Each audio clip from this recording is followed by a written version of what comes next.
Верските заедници во земјава меѓусебно се разбираат, но меѓу нив постојат и бројни проблеми.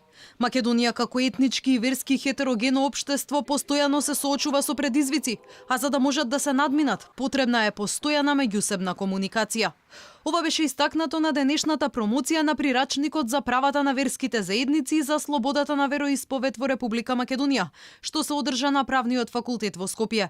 Верските заедници во земјава се институционално автономни и еднакви пред законот, а нивното делување треба да биде независно од политиката и државата, велат од универзитетската фела. Ангажманот на фондацијата Конрад Аденауер во Република Македонија меѓу другото се сведува и во насока на стабилизирање на тој меѓурелигиски диалог, што помага пак во насока на надминување на стереотипите, предрасудите и секако проблемите кои што верските заедници ги имаат меѓу себе, но и верските заедници како тела ги имаат со државата, односно со институциите. Се гарантира, како што знаеме, институционалната автономија на Македонската православна црква, на Исламската верска заедница, на Католичката црква, на Протестантската црква, на Еврејската заедница и на другите верски заедници и религиозни групи, кои што се одделени од државата и кои што имаат самостојност, автономност во своето делување.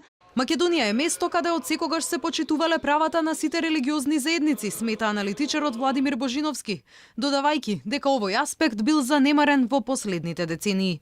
Македонија на некој начин служи и треба да послужи како пример и за останатиот дел од Европа, која што во изминатите неколку години се соочува со, би рекол, одредена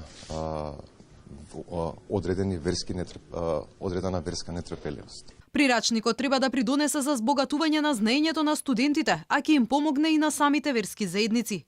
Публикацијата е поддржана од фондацијата Конрад Аденауер во рамки на нивната програма за владење на правото во југоисточна Европа.